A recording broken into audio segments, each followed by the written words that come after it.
as a parent, you're going to be so disappointed because you never expect that your child to be involved in such activity. But we want to ensure that we gain a level of communication with them. Right? Use feeling words. Help them build emotional vocabulary by naming their emotions.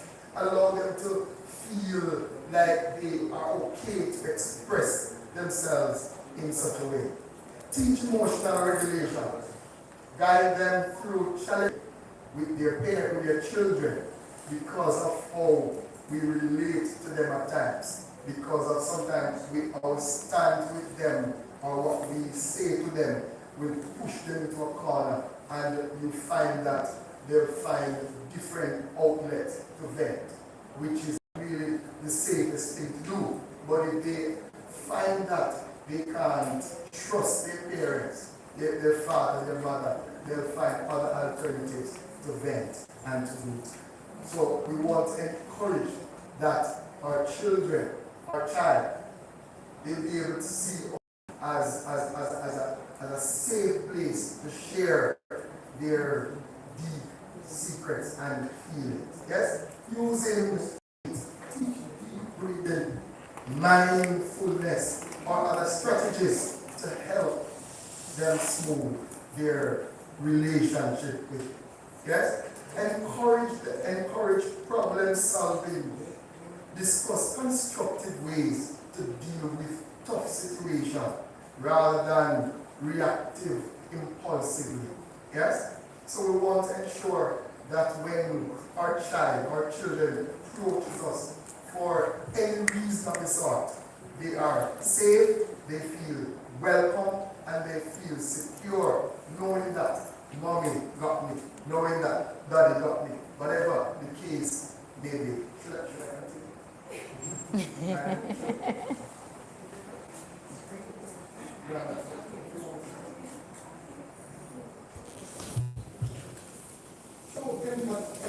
And compassion. Validate their experience, acknowledge their strategy, their struggles, even if they seem small to you. Be patient. Recognize that children process emotions differently and may need time to articulate what they feel. Excuse me. So sometimes we can't judge them based on our level or from our level. We have to reach them where they are and ensure that we lead them and guide them in the right path. Yes? Provide a stable environment. Establish routines. Predictability helps children feel safe, and also it reduces anxiety. Yes? Final thing is we should set boundaries, clear boundaries. Consistent boundaries provide a sense of security while teaching responsibility to our children. So as parents, we want to encourage a safe place in the home for our children to come to us on every level with any kind of emotion or problem that they are experiencing. Thank you.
Look beyond it. Right.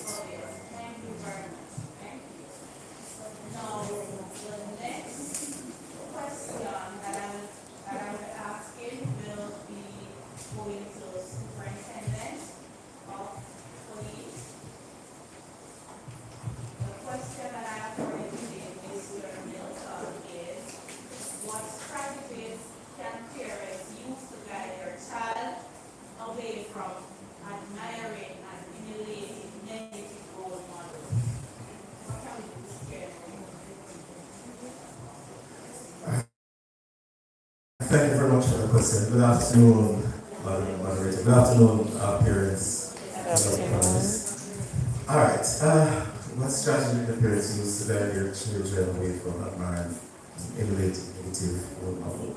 First thing for me is we need to guide them away from admiring and emulating persons with negative influences through proactive communication, fostering critical thinking, creating a supportive environment in the home, and here are some strategies I think parents can use in order to achieve these objectives. One, be a positive role model yourself. Mirror what it is that you would like your child to be.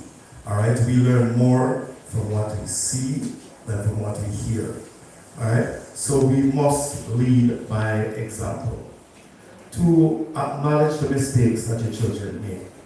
It is important for them to take responsibility for the mistakes that they make.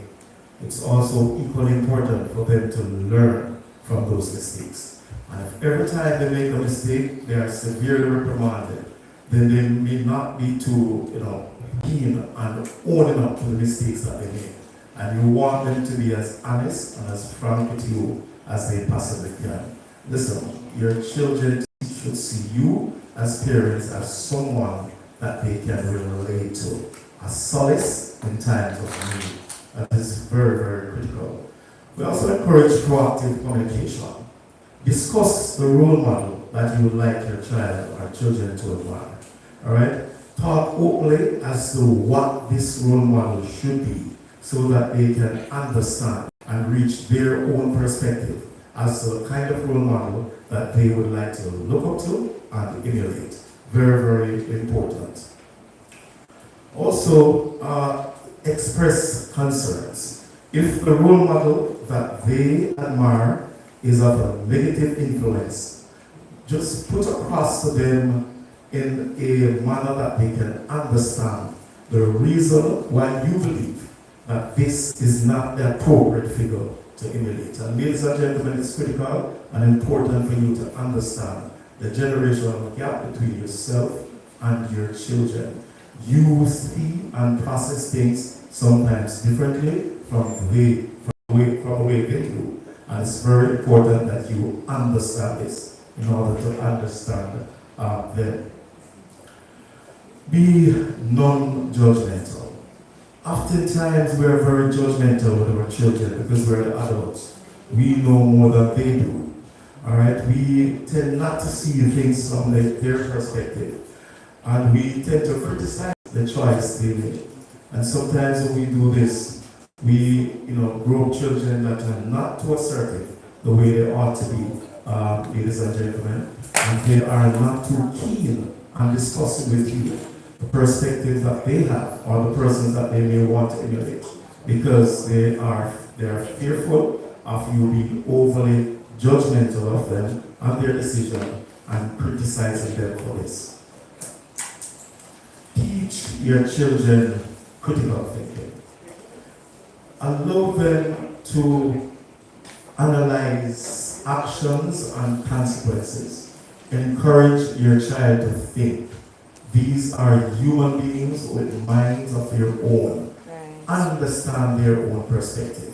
All right? It's not always your way or my way or the I way. Listen to them, understand where they're coming from, and then you can take a discussion with them from that perspective. Highlight complexity. Explain that people have both positive and negative qualities. And we need to look for these qualities in individuals, because no one, not even you, their parents, is perfect. We are all prone to make mistakes from time to time. But as I said earlier, it's important for us to understand these mistakes and use them as a learning curve so that we do not make them going forward. All right? Usually, when your children are fearful of making mistakes, they're risk averse. They're not prepared to take chance. That's not the kind of children you want to go in this environment. And as I started out, ladies and gentlemen, it's critical that we lead by example. And finally, set clear goals. Monitor your children's media consumption. In this information age, it's very important for you to know and be aware of the content of particularly social media platforms that your children are exposed to.